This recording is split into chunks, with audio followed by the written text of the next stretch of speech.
senin sevgin. Böyle ince sözlerin sana aydın. İnanmak istemedim, bu gitar ayıplar gibi senin sevgin. Sıcak yağmur ve soğuk dudakların, dostuma sevdim. Aklıma daha kıynasın, ben uzun seni çıkarmadım. Gece bu tatlı yoklasın, beni sen hiç tapmadın. Duygularım kalmadı, gözlerim tanımadı. Sesini ben işitmedim, beledi ben unuttum. Seni canım unuttum. Bu gitar ayıplar gibi senin sevgin. Böyle ince sözlerin sana aydın.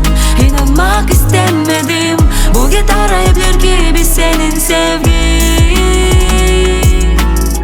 Sıcak yağmur ve soğuk dudakların, dostuma sevdim.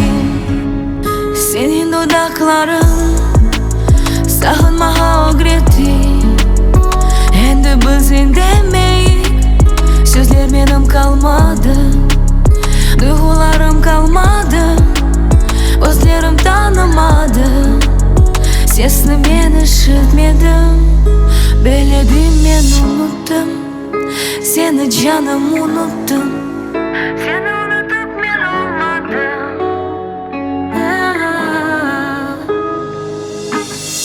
Bu gitar ayıplar gibi senin sevgin.